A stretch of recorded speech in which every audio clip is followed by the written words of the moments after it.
حط البيبسي على معجون الأسنان والنتيجة صدمتني. بجد انبهرت النهاردة من الخليط الخطير اللي احنا هنعمله النهاردة ده. أهلا وسهلا بيكم في شغلة وحكاية. شغلة وحكاية بنعمل شغلانة مع بعض بنتحدى بيها الكسل اللي زي العسل، وده شعار قناتنا. وكمان بنحكي حكاية من الواقع، حكاية من الحقيقة، حكاية اجتماعية موجودة في كل بيت، حكاية جارتي أو حكاية جارتك أو حكايتي أو حكايتك أو حكاية أي حد، أو أختي أو أختك، أو سمعتي عنها أو لسه ما سمعتيش. طبعًا هنعمل مع بعض الخليط الخطير ده النهارده. هنجيب البيبسي كده، أي إزازة بيبسي عندِك، مثلًا الصودا بتاعتها راحت، أو لو حابة تعملي الخليط وتجيبي واحدة جديدة ما فيش أي مشكلة، صدقيني هتوفّر معاكِ كتير جدًا، هتبقى أرخص خالص من المنظفات والحاجات اللي إحنا بنجيبها، وقطعة من معجون الأسنان، أي نوع معجون أسنان. هنسمي الله ونصلي على رسول الله عليه أفضل الصلاة والسلام، وندخل على الحكاية على طول. وطبعًا زي ما إحنا متعودين مع بعض كل الخطوات مكتوبة، وزي ما أنتم هتشوفوا معايا بجد بجد خليكِ معايا لآخر الفيديو. بس ما تنسينيش باللايك الجميل والكومنت الحلو، وتعرفيني يا أمورايا بتتابعيني من أي مكان داخل مصر والّا خارج مصر. ليا الشرف طبعًا إن تكوني متابعاني. يالّا بينا بقى كده نشوف الحكاية.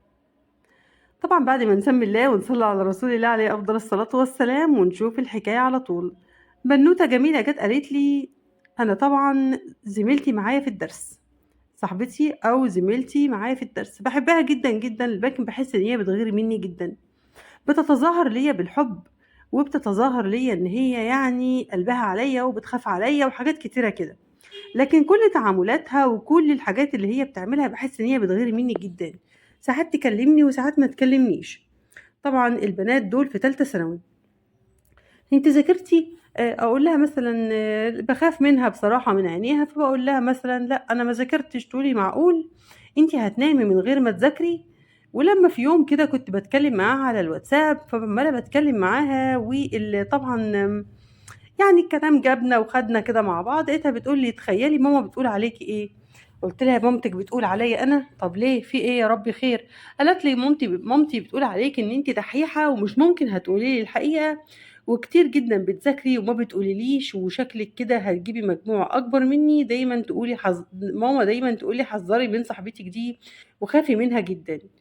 طبعًا أنا اتصدمت جدًا، جدًا، لكن البنت زي ما تقولي بعد ما قالت الكلام رجعت في كلامها تاني، وحست إن هي غلطت، حست إن هي في حاجة، حست إن هي يعني ما كانش ينفع إن هي تقول الكلام ده. طبعًا خدت بعضي وجريت على أمي وقُلت لها كل الكلام.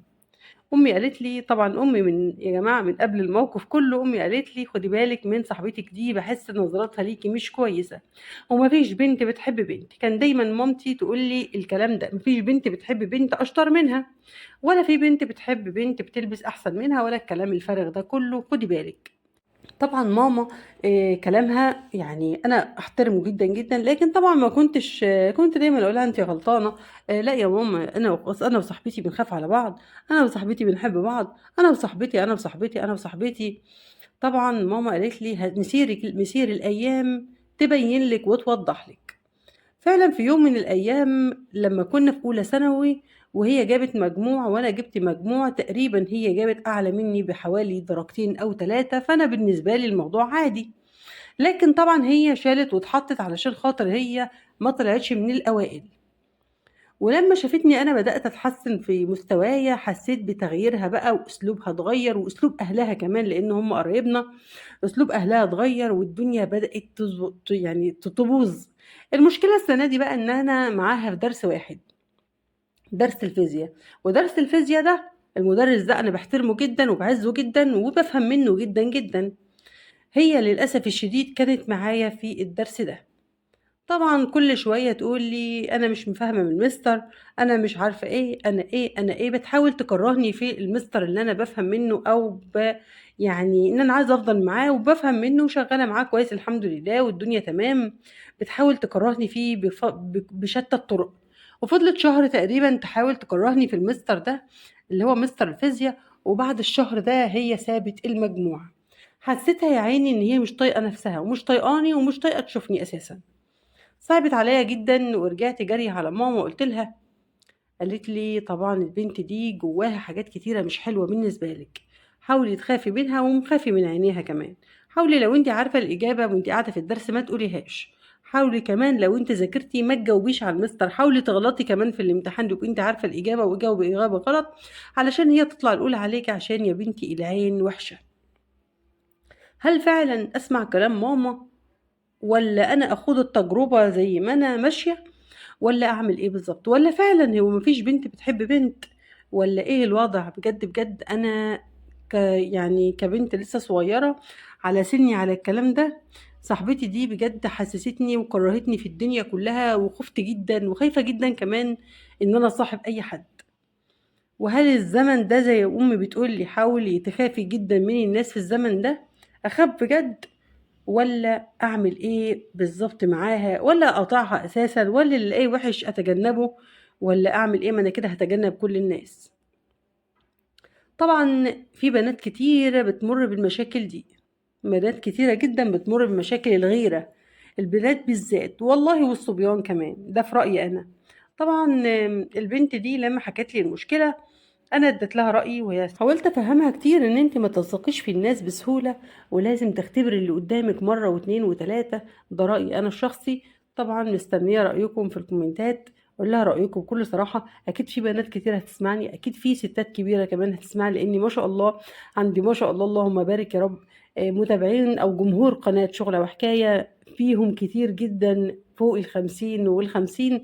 اكيد عندكم خبرات جميله جدا، خبرات تقدروا تفيدونا احنا كمان، تقدروا تفيدوني انا شخصيا. يا ريت ما تبخلوش علينا بارائكم و كمان بنصايحكم الجميله.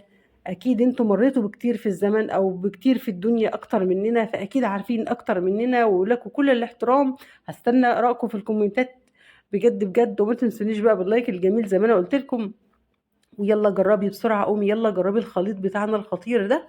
لو عندك أي بيبسي مثلا بايظ، أو الصودا بتاعته راحت، أو الولاد رجوها فباظت وفارت وحاجات كده، تقدري تعملي بيها حاجات كتيرة جدا. معلقة بس من البيكنج باودر أو الكربوناتو أيا كان، لو عندك بيكنج باودر تمام، عندك كربوناتو تمام. وكمان معجون أسنان، معلقة صغيرة من معجون الأسنان مع البيبسي، وترجي التلاتة دول مع بعض، وتلمعي بقى كل أنواع الاستانلس. حلل الاستانلس تمام، الأحواض الاستانلس والحنفيات وكل اللي انت عاوزاه. بقول لك الخليط لسه ما شاء الله بحاله، يعني أنا عملت بيه حاجات كتير ولسه بحاله. وكمان فور معايا الدهون اللي في الاير فراير اللي انتوا شفتوها، كانت متكتله جدا بقالها يعني انا قلت فيها بصراحه كذا مره، وسبتها زي ما هي عشان اعمل عليها التجربه الخطيره دي. بجد التجربه ابهرتني ابهرتني بجد، وحلو جدا جدا كمان في تنظيف قاعده الحمام. بجد ممتازة ممتازة. أنا هجربها لكم المرة الجاية إن شاء الله، هجيبها لكم برضو أعمل لكم خليط ممتاز جدا لقعدة الحمام، لأن في ناس كتير طلبوه مني إزاي ألمع قعدة الحمام وأخليها دايما بتبرق ودايما ريحتها حلوة، والحمام بتاعي ريحته حلوة. طبعا زي ما انتم شايفين انا ما استخدمتش اي سبونشه النهارده فيها اي سلك، حتى اللي عملت بيها الحنفيه كانت سبونشه يعني خفيفه جدا، اللي هي ما فيش فيها سلك ولا اي حاجه، من العاديه جدا جدا. شايفين بقى هنا بعمل الحوض زي ما انتم شايفين بالمنديل، كله النهارده بالمنديل بس من غير اي دعك ولا اي مجهود. بقول لكم المنديل اهو، هلمع كمان تلميعه كده خفيفه هتخلي الاستانلس بتاع الحوض يرجع يبرق تاني، والحنفيات وكمان الحلل الاستانلس. ولو عندك دهون للفرن، دهون الاير فراير، اي دهون مستعصيه بالنسبه لك هترشي عليها شويه زي قاهر الدهون كده بالظبط، وهتسيبيها 10 دقايق وهتلاقي الدهون كلها نزلت معاكي زي الميه وبالمنديل بس. والى اللقاء في فيديوهات كتيره مع بعض ان شاء الله.